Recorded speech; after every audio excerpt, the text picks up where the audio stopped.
নমস্কার বন্ধুরা, সকলকে স্বাগত জানাই চ্যানেলে। সিটেটের সবথেকে গুরুত্বপূর্ণ একটা প্রশ্নের ধরন নিয়ে আজকের আলোচনা, অ্যাসারশন আর রিজন। এই টাইপের প্রশ্নগুলো কিন্তু প্রতি বছর প্রচুর পরিমাণে আসছে সিটেটে। বিগত বছরের প্রশ্নগুলো দেখলে দেখা যাবে যে এরকম অ্যাসারশন রিজনের প্রচুর প্রশ্ন সিডিপি, ইভিএস এবং অন্যান্য ইংরেজিতেও এই ধরনের কিন্তু প্রশ্ন এসেছে। তাহলে এই প্রশ্নগুলো কিভাবে সলভ করব তার কিন্তু নির্দিষ্ট কিছু ধরন রয়েছে, কিছু প্যাটার্ন রয়েছে। সেই নির্দিষ্ট নিয়মগুলো না জানলে এক্সামিনেশন হলে কিন্তু একটা কনফিউশন তৈরি হবে, পুরো মাথাটা পাজলড হয়ে যাবে। এমনভাবে কিছু অ্যাসারশন, কিছু রিজন দেওয়া থাকবে যেন মনে হবে দুটো স্টেটমেন্টই সঠিক বা দুটো স্টেটমেন্টই ভুল। যাই হোক, আমি বিষয়ে ঢুকছি তার আগে বলে নিই, নির্দিষ্ট কিছু নিয়ম বা কিছু স্টেপ আমি বলবো, সেগুলো খুব ভালোভাবে নোট করে নিতে পারেন, তা খুব সহজেই সেগুলো সলভ করা যাবে। Assertion, reason. এখানে একটা স্টেটমেন্ট দেওয়া থাকবে আর এখানে একটা কারণ থাকবে। আমাদের মূল উদ্দেশ্য দুটো স্টেটমেন্টকেই খুব ভালোভাবে পড়া। দুটোকে কিন্তু একসাথে প্রথমে পড়বো না, আমরা দুটোকে আলাদা আলাদাভাবে পড়ব এবং তার নির্দিষ্ট যে স্টেপটা আছে কিভাবে সলভ করব সেই বিষয় এবার বলি। তার একটা 5টা টাইপ রয়েছে, কিছু ধরন দেখতে পাওয়া যায় প্রশ্নগুলোর মধ্যে। বিগত বছরের প্রশ্নগুলো যদি আমরা ভালোভাবে দেখি, সেই টাইপগুলো দেখে আমরা ঠিক করব যে কিভাবে কোনটা সলভ করতে হয়। প্রথমেই আমরা যেটা দেখব যে এই যে অ্যাসারশন, সেটা যে স্টেটমেন্টটা দেওয়া রয়েছে সেটা ঠিক না ভুল, ট্রু না ফলস, একদম আলাদাভাবে এটা দেখব। তারপর রিজন যেটা আছে সেটা দেখব ট্রু না ফলস। তারপর যে স্টেপটা দেখব সেটা হচ্ছে এই রিজনটা, এই যে স্টেটমেন্ট সেটার কারণ কিনা। এই হচ্ছে বেসিক তিনটে নিয়ম। প্রথমত আমাদের কাজ প্রশ্নটা দেখে। সবার প্রথমে আমাদেরকে একটা বিষয় ভাবতে হবে যে সিটেটে যে ধরনের প্রশ্নটা বর্তমানে বিগত 3-4 বছরে আসছে, তারা কিন্তু আধুনিক শিক্ষা ব্যবস্থাতে বেশি ফোকাস করছে। মানে সাবেকি বিগত দিনে ঠিক যে চিন্তাভাবনা নিয়ে পড়ানো হতো বা যে শিক্ষা ব্যবস্থা ছিল, সেখানে তার সাথে কিন্তু কোনো রকম মিল নেই। অ্যাপ্লিকেশন বেসড একটা টিচিং প্রসিডিওরে ফোকাস করা হয় এই সিটেটের যে প্রশ্নগুলো হয় তাতে। সেখানে আধুনিক শিক্ষা ব্যবস্থা মানে এই যে মুখস্থ করানো, শাস্তি দেওয়া বা সবাইকে একইভাবে পড়ানো উচিত, এই যে স্ট্যান্ডার্ডাইজ, সেই দিকে কিন্তু ফোকাস করা হচ্ছে না। এখন যেটা বলা হচ্ছে বর্তমান শিক্ষা ব্যবস্থায় যে প্রত্যেকটা শিশুর চাহিদা আলাদা, তাই ইন্ডিভিজুয়ালি প্রত্যেকটা শিশুকে আমাকে বিচার করতে হবে, তার কি চাহিদা, সে কি চাইছে, সেই অনুযায়ী তাকে শিক্ষা দিতে হবে বা শিক্ষার পথে তাকে এগিয়ে দিতে হবে। তাই মুখস্থ করানো, শাস্তি দেওয়া বা এই ধরনের সব শিশুর একই চাহিদা, স্ট্যান্ডার্ডাইজ করা, এই ধরনের যদি প্রশ্নের ভাষা থাকে বা স্টেটমেন্টের ভাষা থাকে, তাহলে বুঝে নিতে হবে সেই স্টেটমেন্টটা ভুল, একদম সরাসরি সেটা ভুল। কারণ আমরা জানি যে বর্তমান শিক্ষা ব্যবস্থায় যে লার্নিং বাই ডুইং, নিজে কাজ করে শিখবে এবং সবাইকে সমান শেখার সুযোগ করে দিতে হবে, এই বিষয়ে কিন্তু ফোকাস করা হয়। তাই স্টেটমেন্টগুলো সেটাকে ফোকাস করছে কিনা আমাদের লক্ষ্যটা কিন্তু সেই দিকে রাখতে হবে।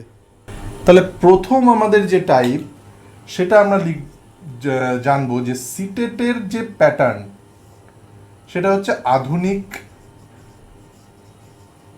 শিক্ষা ব্যবস্থা।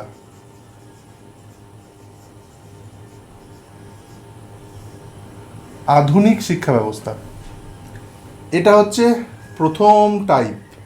মানে এই আধুনিক শিক্ষা ব্যবস্থা বলতে যা যা বুঝি আমরা, সিডিপিতে যা যা পড়েছি, তার যে বেসিক নলেজটা, যে বেসিক কনসেপ্টটা, সেটা আমাদেরকে মাথায় রেখে সিদ্ধান্তে আসতে হবে যে এই যে অ্যাসারশন বা রিজন দেওয়া রয়েছে সেই স্টেটমেন্টটা কতটা ঠিক বা কতটা ভুল। এটা গেল প্রথম টাইপ।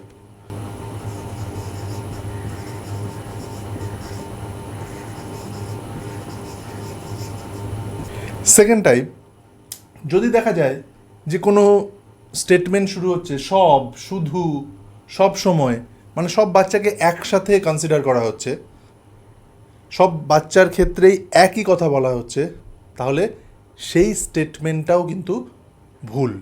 যেমন ধরুন একটা সেন্টেন্স ধরুন অ্যাসারশনে দিয়ে দিল যে সব বাচ্চাই নিজে থেকে শিখতে চায়। তাহলে দেখুন বাক্যটা শুনতে কিন্তু ভালো লাগছে, কিন্তু আদতে কি তাই? আদতে কিন্তু সেটা না। মানে একটা ওভার জেনারেলাইজেশন করা হচ্ছে, মানে বাড়িয়ে বলা হচ্ছে। তাহলে এই ধরনের যখন স্টেটমেন্ট আমরা দেখব, আমাদেরকে কিন্তু সচেতন হতে হবে যে বাক্যটা কিন্তু ভুল হওয়ার সম্ভাবনা সব থেকে বেশি। এটা গেল সেকেন্ড টাইপ। এবার দেখব থার্ড টাইপ কি বলছে। থার্ড টাইপ, আর কি সত্যিই কারণ? আর মানে এই যে রিজন, অ্যাসারশন আর রিজনের মাঝে কারণ কথাটা বসিয়ে আমাদেরকে দুটো একবার পড়ে দেখতে হবে যে সত্যিই কি এই কথাটা, এই যে কারণটা বলা হচ্ছে এর পেছনে এই রিজনটা রয়েছে। কারণ কথাটা মাঝখানে বসিয়ে আমাদেরকে দুটো পড়ে দেখতে হবে, তবেই কিন্তু আমরা বুঝতে পারবো যে স্টেটমেন্ট দুটো ঠিক নাকি ভুল, নাকি সত্যি এটা এর কারণ, এই অ্যাসারশনের কারণ কি সত্যি এটা, সেটা কিন্তু তখনই আমরা বুঝতে পারবো, তখনই আমরা সিদ্ধান্তে আসতে পারবো। তাহলে এটা গেল আরেকটা টাইপ, থার্ড টাইপ। এবার আমরা দেখব 4 নাম্বার টাইপ কি বলছে। কিছু কিছু প্রশ্ন আমরা পাবো যেখানে দেখব যে অ্যাসারশন আর রিজন দুটো একই কথা বলছে, কিন্তু খুব ভালোভাবে যদি আমরা পড়ি তাহলে দেখা যাবে যে দুটোই কিন্তু পরস্পরের বিপরীত কথা বলছে। যদি এরকম কন্ডিশন হয় তাহলে একসাথে কিন্তু কখনোই দুটো সত্যি হতে পারে না, একটা সত্যি একটা মিথ্যে হবেই। মানে এই পার্টিকুলার এই ধরনের কন্ডিশনে যখন দুটো পড়ে মনে হবে যে দুটোই ঠিক বা দুটোই পরস্পরের বিপরীত কথা বলছে, মানে বিগত বছরের প্রশ্নগুলো আমি নিয়ে আসছি, তখন এই বিষয়গুলো আরও বেশি ক্লিয়ার হবে।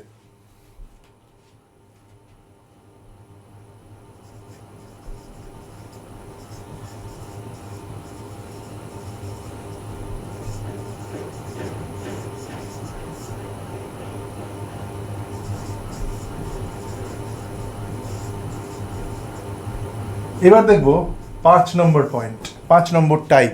এই যে রিজন, এই যে রিজন বা আর, এই আর যদি এমন একটা কারণ হয় যেটা প্রায় সব জায়গায় বসানো যায়, তখন কিন্তু আমাদেরকে সচেতন হতে হবে। এই আরটা এর সাথে সরাসরি সম্পর্কযুক্ত নয়, কিন্তু দেখা যাচ্ছে বিভিন্ন জায়গায় বসালে সেটা ফিট করে যাচ্ছে। কথাটা, স্টেটমেন্টটা ততটাও মানে অসত্য নয় বা বেমানান নয়। কীরকম ব্যাপারটা, যেমন ধরুন অ্যাসারশনে একটা স্টেটমেন্ট থাকলো যে আমার স্কুলে আসতে দেরি হলো, রিজনে লেখা থাকলো পৃথিবী সূর্যের চারিদিকে ঘোরে। তাহলে দেখুন রিজন যেটা থাকলো বা দেওয়া হলো যে পৃথিবী সূর্যের চারিদিকে ঘোরে, এই কথাটা কিন্তু ভুল নয়, এটা ঠিক, কিন্তু এর সাথে আমার স্কুলে আসতে দেরি হওয়ার কিন্তু কোনো সম্পর্ক নেই। তাহলে এই ধরনের রিজন যখনই দেখব তখনই আমাদেরকে সচেতন হতে হবে। তাই এই ধরনের রিজন যখন থাকবে তখন আমরা কিন্তু বারবার দেখব এই বিষয়টা যে সত্যি করেই কি অ্যাসারশন যে স্টেটমেন্টটা রয়েছে তার কারণ কি সত্যি এটা। যখন আমরা দেখব যে না, রিজনের কারণটা সম্পূর্ণ ভিন্ন, স্টেটমেন্টটা ঠিক কিন্তু রিজনের কারণটা সম্পূর্ণ ভিন্ন, তার মানে এটা এই আরটা এই এর জন্য তৈরি হয়নি, আমরা ফাইনাল ডিসিশনে আসব। তাহলে মোটামুটি এই 5 রকম টাইপের বিষয়গুলোই কিন্তু ঘুরিয়ে ফিরিয়ে বিগত বছরগুলোয় আসতে দেখা যাচ্ছে।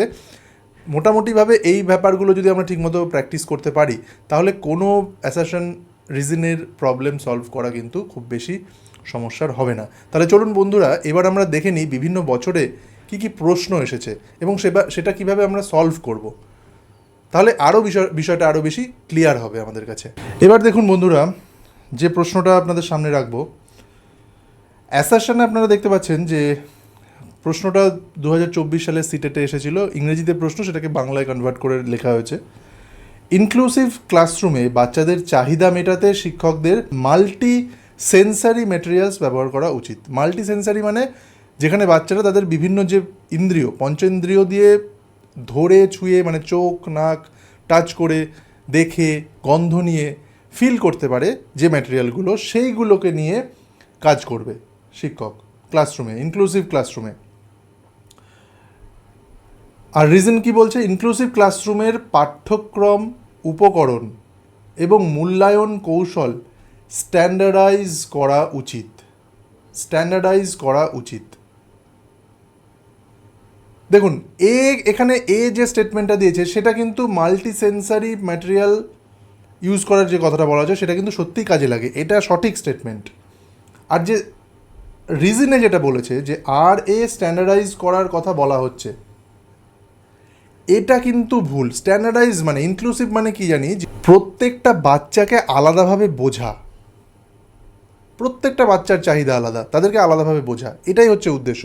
তাহলে এক্ষেত্রে অ্যাসারশন এ ঠিক কিন্তু আর ভুল।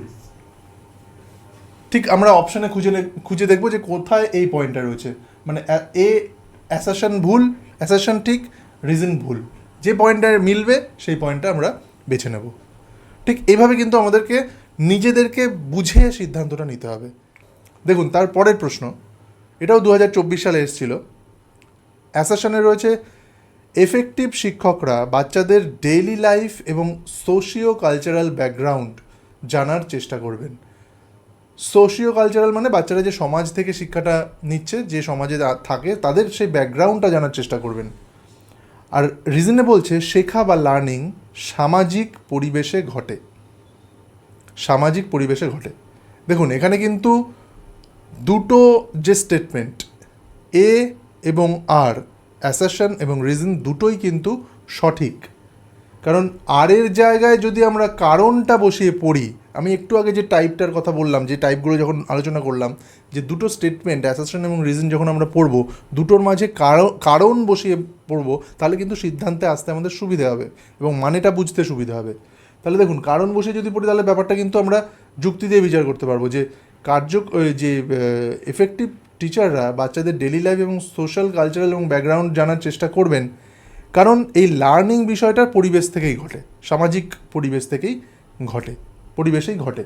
তাহলে কারণ দিয়ে বসালেই দুটো মিলছে, একটা যুক্তি পাচ্ছি যে না এই অ্যাসারশনের জন্যেই এই কারণটা।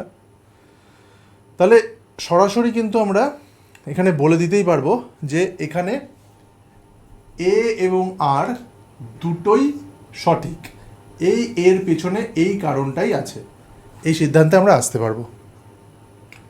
কারণ আমরা মাঝখানে এর আর আর এর মাঝে কারণটা বসিয়ে দুটো স্টেটমেন্ট পড়েছি এবং সঠিক যে যুক্তিটা সেটা আমাদের সামনে এসছে, যার ফলে চলুন এর পরের প্রশ্নটা দেখি।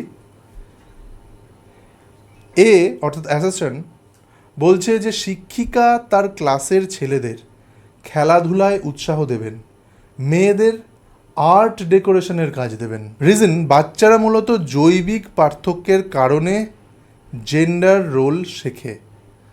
জৈবিক পার্থক্যের কারণে জেন্ডার রোল শেখে। দেখুন এখানে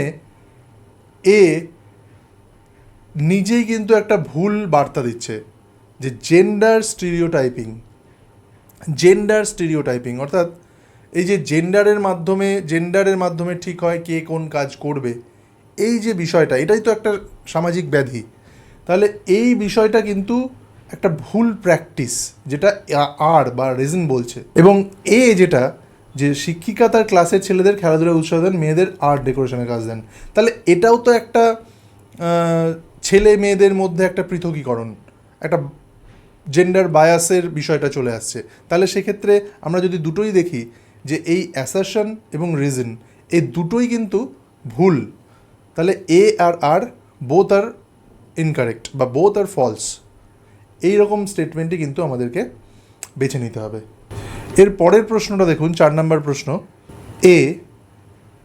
5 থেকে 6 বছরের বাচ্চা 5 থেকে 6 বছরের নিচের বাচ্চাদের সুন্দর এবং লাইনের মধ্যে লিখতে চাপ দেওয়া উচিত নয়। রিজন বাচ্চারা 5 থেকে 6 বছর বয়স থেকে ফাইনার মোটর স্কিলসের নিয়ন্ত্রণ পায়।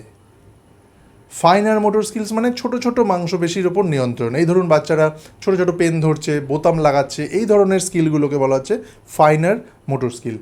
তাহলে 5 থেকে 6 বছরের নিচের বাচ্চাদের সুন্দর লাইনের মধ্যে লিখতে চাপ দেওয়া উচিত নয়। তার কারণ তো এটাই, তাদের ফাইনার স্কিলটা যে মোটর স্কিলটা সেটা ডেভেলপ হয় না। তাহলে অবশ্যই এই রিজনটা এই অ্যাসারশনের জন্য পারফেক্ট। তাহলে বোথ আর কারেক্ট, এখানে দেখুন স্বভাবতই দুটো স্টেটমেন্টই কিন্তু সঠিক। আমরা যখনই কারণ হিসেবে পড়ব রিজনটা, তখনই কিন্তু ক্লুটা পেয়ে যাব। আশা করি বোঝাতে পারলাম। তাহলে এই 4 নম্বর প্রশ্নের সঠিক উত্তর হবে দুটো স্টেটমেন্টই, আর এবং এ দুটো স্টেটমেন্টই কারেক্ট। এবার 5 নম্বর প্রশ্নটা দেখুন। অ্যাসারশন কি বলছে, কিছু বাচ্চা 12 মাসেই ব্যাবলিং এবং 2 ওয়ার্ড সেন্টেন্স বলা শুরু করে, কিছু বাচ্চার 20 মাস লাগে। রিজন কি? ডেভেলপমেন্ট মাইলস্টোন শুধু নির্দেশক, প্রতিটি বাচ্চার ডেভেলপমেন্ট ভিন্ন হতে পারে। দেখুন 12 মাসেই বাচ্চাটি বাবলিং এবং 2 ওয়ার্ড সেন্টেন্স বলা শুরু করে, কিছু বাচ্চার 20 মাস লাগে। অবশ্যই এটা একটা মাইলস্টোন, মানে বাচ্চা কখন কোন স্টেজে কি করবে সেটাও কিন্তু একটা ডেভেলপমেন্ট মাইলস্টোন। তাহলে সেই কথাটাই তো বলা হচ্ছে অ্যাসারশনে, 12 মাসে এটা করবে, 20 মাসে এটা করবে। আর ডেভেলপমেন্ট মাইলস্টোন শুধুমাত্র নির্দেশক, প্রতিটি বাচ্চার ডেভেলপমেন্ট ভিন্ন হতে পারে। তাহলে অবশ্যই দুটো স্টেটমেন্টই কিন্তু এখানে সঠিক, এবং অবশ্যই এই অ্যাসারশনের জন্য এই রিজনটা পারফেক্ট। দেখুন এবার নেক্সট প্রশ্ন, 6 নম্বর প্রশ্ন। শিক্ষকদের সবসময় নিজেদের অ্যাটিটিউড এবং বায়াস পরীক্ষা করা উচিত। রিজন কি বলছে? ফাংশনাল ফিক্সডনেস প্রবলেম সলভিংকে বাধা দেয়। ফাংশনাল ফিক্সডনেস প্রবলেম সলভিংকে বাধা দেয়। দেখুন এখানে শিক্ষকদের নিজেদের অ্যাটিটিউড বা বায়াস, এটা সবসময় নিজেদেরকে অ্যাসেস করা উচিত, যে নিজেদের চিন্তাভাবনাটাকে। ফাংশনাল ফিক্সডনেস প্রবলেম সলভিংকে বাধা দেয়। ফাংশনাল ফিক্সডনেস মানে যে কোনো বস্তু, তার যেটা কাজ শুধুমাত্র সেটা দিয়েই তাকে জাজ করা, সেটা যে অন্যরকমভাবেও ভালো কাজ করতে পারে সেই বিষয়টাকে কনসিডার না করা। তাহলে ফাংশনাল ফিক্সডনেস কিন্তু একটা প্রবলেম সলভিংকে বাধা দেয়, এটা কিন্তু সঠিক। এখানে দেখা যাচ্ছে যে এই অ্যাটিটিউড, শিক্ষকদের অ্যাটিটিউড এবং বায়াস, এই দুটোই সবসময় পরীক্ষা করা উচিত। কারণ এটা যদি কারোর মধ্যে থেকে থাকে, যে এই যে ফাংশনাল ফিক্সডনেস, এই বিষয়টা যদি থেকে থাকে, তাহলে সেটা সবসময় রেকটিফাই করা উচিত। কারণ এটা পরবর্তীতে বিভিন্ন রকম প্রবলেম সলভ করতে অন্তরায় হবে বা বাধা সৃষ্টি করবে। তাই দুটো স্টেটমেন্টই কিন্তু এখানে সঠিক, এ আর আর দুটোই সঠিক। চলুন এবার আমরা দেখব 7 নম্বর প্রশ্ন। ক্লাসরুমে অ্যাসারশন বা এ বলছে, আমি অ্যাসারশনগুলোকে এ আর রিজনটাকে আর হিসেবে বলবো। এ হচ্ছে ক্লাসরুম পেডাগজি কালচারালি রেসপন্সিভ হওয়া উচিত বিভিন্ন সাংস্কৃতিক ব্যাকগ্রাউন্ডের চাহিদা মেটাতে। আর বলছে ক্লাসরুম ইকুইটি শুধুমাত্র স্ট্যান্ডার্ডাইজড কারিকুলাম এবং অ্যাসেসমেন্ট দিয়েই নিশ্চিত করা যায়। ইকুইটি শুধুমাত্র স্ট্যান্ডার্ডাইজড কারিকুলাম এবং অ্যাসেসমেন্ট দিয়েই নিশ্চিত করা যায়। দেখুন এখানে একটা টার্ম আমরা পাচ্ছি, কালচারালি রেসপন্সিভ। কালচারালি রেসপন্সিভ কথার অর্থ হচ্ছে ছাত্রদের নিজেদের যে সাংস্কৃতিক বোধ, কেউ গান করতে ভালোবাসে, কেউ ছবি আঁকতে ভালোবাসে, কেউ আবৃত্তি করতে ভালোবাসে, তাহলে তাদের নিজস্ব যে গুণটা, সেটাকে আমরা যাতে আরও ভালোভাবে মোটিভেট করতে পারি, সেই গুণটাকে আরও বের করে নিয়ে আসতে পারি, সেই অনুযায়ী আমাদেরকে পড়াতে হবে। তাহলে এই কালচারালি রেসপন্সিভ হওয়া অবশ্যই উচিত ক্লাসরুম পেডাগজি, এবং বিভিন্ন সাংস্কৃতিক ব্যাকগ্রাউন্ডের চাহিদা মেটানোর জন্য। অবশ্যই আমরা একটা দেখা গেল কোনো গল্প পড়াচ্ছি, সেটা যদি রোল প্লে বা ড্রামার মাধ্যমে করি, যে বাচ্চাগুলো ভালো ড্রামা করতে পারে, ভালো গান করতে পারে, কোনো একটা কবিতা পড়াচ্ছি, তাকে একটা ভালো গান করার মাধ্যমে, গানের মাধ্যমে সেই কবিতাটা বলতে বললাম, যে তুমি এই কবিতাটা গান করে শোনাও, তাহলে তার কাছে কিন্তু সেই ক্লাসরুমটা আরও বেশি ইন্টারেস্টিং হবে, সেই ক্লাসটা আরও বেশি ইন্টারেস্টিং হবে, সে আরও বেশি আগ্রহ পাবে। তাহলে অবশ্যই ক্লাসরুম সাইকোলজি, ক্লাসরুম পেডাগজিটা এরকমই হওয়া উচিত, যে কালচারালি রেসপন্সিভ, এবং প্রত্যেকের ব্যাকগ্রাউন্ডগুলো জানা উচিত, কে কোন সংস্কৃতি থেকে বিলং করছে, কার কোন বিষয়টাকে পছন্দ। ঠিক সেরকম ক্লাসরুম ইকুইটি, অর্থাৎ সবার ক্ষেত্রে সমান নয়, যার যেটা চাহিদা তাকে সেটুকু দাও, তাকে সেই জায়গা থেকে তুলে নিয়ে আসো, সেই বিষয়ে তাকে মোটিভেট করো। ইকুইটি সেটাই। তাই ক্লাসরুমে ইকুইটি শুধুমাত্র স্ট্যান্ডার্ডাইজড কারিকুলাম এবং অ্যাসেসমেন্ট দিয়ে নিশ্চিত করা যায়। এখানে দেখুন, আমি নাম্বার 2তে যখন টাইপ দেখাচ্ছিলাম, তখন প্রথমেই বলেছিলাম যে শুধুমাত্র, মানে একদম ফিক্সড, এই ধরনের স্টেটমেন্ট যখন দেবে তখন কিন্তু আমাদেরকে সচেতন হতে হবে। তাহলে এখানে বলছে যে শুধুমাত্র স্ট্যান্ডার্ডাইজড কারিকুলাম এবং অ্যাসেসমেন্ট দিয়েই নিশ্চিত করতে হবে, তা কিন্তু নয়। কোনো কিছুই ফিক্সড নয়। এক একটা বাচ্চা তার চাহিদা এক এক রকম, সব যার যেরকম চাহিদা তাকে ঠিক সেইভাবে আমাদেরকে মোটিভেট করতে হবে, তাকে উৎসাহ দিতে হবে। ইকুইটি সেটাই। তাহলে এখানে স্টেটমেন্ট যেটা যেটা রয়েছে বা রিজন যেটা রয়েছে সেটা কিন্তু ভুল স্টেটমেন্ট।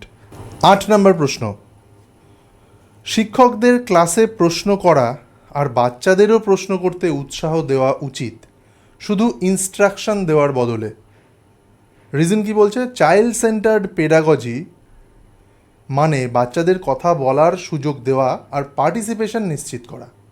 অবশ্যই দেখুন, আমরা যখন শুধুমাত্র ইনস্ট্রাকশন দেবো সেটা ওয়ান ওয়ে হয়ে যাবে টিচিংটা, কিন্তু যখন তাদের ইন্টারাকশনের সুযোগ দেব তখন কিন্তু টু ওয়ে হবে। সেও কিছু বলবে, সেও ফিডব্যাক দেবে, আমিও কিছু ফিডব্যাক দেব। এই যে বোথ ইন্টারাকশন, সেটাই কিন্তু পেডাগজি বলছে। স্টেটমেন্টটা অবশ্যই সঠিক। এবং আমরা যদি কারণ হিসেবে দেখি যে চাইল্ড সেন্টার্ড পেডাগজি মানে বাচ্চাদের কথা বলার সুযোগ দেওয়া আর পার্টিসিপেশন নিশ্চিত করা, অবশ্যই তাহলে সেটার কারণ কিন্তু এটাই। তাহলে এখানে দুটো স্টেটমেন্টই কিন্তু সঠিক, কারণ দুটোই একটা আরেকটার জন্য। দেখুন, কারণটা যেটা বলেছে সঠিকভাবেই কিন্তু অ্যাসেশনের সাথে যুক্তিযুক্ত। 9 নম্বর, পরের প্রশ্নটা আমরা দেখব। ইনক্লুসিভ ক্লাসরুমে এফেক্টিভভাবে শিক্ষা অর্জনের জন্য শিক্ষকদের ইমোশনাল সাপোর্ট দেওয়া উচিত, মানে ছাত্ররা যাতে খুব ভালোভাবে শিখতে পারে। রিজন কি বলছে? ইমোশন আর কগনিশন একে অপরের সাথে জটিলভাবে জড়িত। দেখুন, ইমোশন মানে হচ্ছে আবেগ, আর কগনিশন হচ্ছে জ্ঞান অর্জন করা, দেখে শুনে নিজের অভিজ্ঞতা দিয়ে জ্ঞানটা অর্জন করা, সেটা হচ্ছে কগনিশন। তাহলে এখানে যেটা বলছে যে ইমোশন আর কগনিশন একে অপরের সাথে জটিলভাবে জড়িত, একদম সঠিক। আর ইনক্লুসিভ ক্লাসরুমে কার্যকর শেখার জন্য ইমোশনাল সাপোর্ট দেওয়া উচিত, একদম। বাচ্চারা যাতে ভালোভাবে শিখতে পারে সেই জন্য প্রত্যেকটা বাচ্চাকে শিক্ষকের উচিত ইমোশনালি সাপোর্ট করা। তাহলে এখানেও সঠিকভাবে রিজনটা বোঝা যাচ্ছে যে এই অ্যাসেশনের কারণটা কিন্তু এই রিজন। তাহলে দুটোই এখানে সঠিক। এবার দেখুন 10 নম্বর যে প্রশ্নটা, শিক্ষার্থীরা আগে থেকে যা জানে তার ভিত্তিতে নিজেদের জ্ঞান নিজেরাই তৈরি করে। রিজন কি বলছে? আগে জ্ঞানের সাথে প্যাটার্ন এবং সংযোগ খুঁজে পাওয়া তথ্যকে অর্থপূর্ণভাবে প্রসেস করতে সাহায্য করে। আগের জ্ঞানের সাথে প্যাটার্ন, তাহলে সেই মনে করুন সেই অ্যাসিমিলেশন, অ্যাকোমোডেশন, স্কিমা, সেই বিষয়গুলো, মানে সেই কনস্ট্রাকটিভিজম। তাহলে আগের জ্ঞানের সাথে প্যাটার্ন এবং সংযোগ খুঁজে পাওয়া তথ্যকে অর্থপূর্ণ প্রসেস করতে সাহায্য করে। কি? শিক্ষার্থীরা আগে থেকে জানা জ্ঞান তার ভিত্তিতে নিজেদের জ্ঞান নিজেরাই তৈরি করে।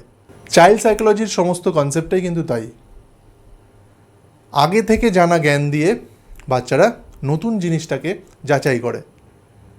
আর এখানে কিন্তু সেই বিষয়টাই বলছে, সেই কনস্ট্রাকটিভিজম থিওরি। তাই দুটো স্টেটমেন্টই কিন্তু এখানে সঠিক, এবং আর যে রিজনটা সেটা সঠিকভাবেই কিন্তু এর জন্য বা অ্যাসেশনের জন্য প্রযোজ্য। দুটো সঠিক হয়ে থেমে গেলেই চলবে না, আমাকে এটাও দেখতে হবে যে রিজনটা অ্যাসেশনের জন্য প্রযোজ্য কিনা সঠিকভাবে। কারণ এর আগে যেটা আমি বললাম যে এমন কিছু রিজন হতে পারে যেটা সঠিক, যেটা বিভিন্ন অ্যাসেশনের সাথে মিলবে, অথচ যে প্রশ্নে যেটা দেওয়া রয়েছে তার সাথে কোনোভাবেই কানেক্ট করছে না। সেক্ষেত্রে কিন্তু আমাদেরকে সচেতনভাবে সিদ্ধান্ত নিতে হবে, কিন্তু এক্ষেত্রে এটা সঠিকভাবে রিজন অ্যাসেশনের জন্যে। তাহলে মোটামুটি এইভাবে কিন্তু আমাদেরকে অ্যাসারশন আর রিজনের যে প্রশ্নগুলো সেগুলো সলভ করতে হবে, অত্যন্ত মাথা ঠান্ডা রেখে। যে বিষয়গুলো আমি বললাম, যে টাইপগুলো বললাম, সেগুলো ফলো করে একটার পর একটা আমাদেরকে এই অ্যাসারশন রিজন সলভ করতে হবে। কারণ সিটেটের প্রশ্নে প্রচুর পরিমাণে এই অ্যাসারশন আর রিজনের প্রশ্ন কিন্তু আসে। আশা করি এই ভিডিওর পর অনেকেই খুব সহজে এই প্রশ্নগুলো সলভ করতে পারবেন। আর যদি কারো কোনো এই বিষয়ে জানার থাকে অবশ্যই সেটা কমেন্টে জানাবেন। দেখা হচ্ছে পরবর্তী ভিডিওতে। আপনারা প্রত্যেকে ভালো থাকবেন। ধন্যবাদ।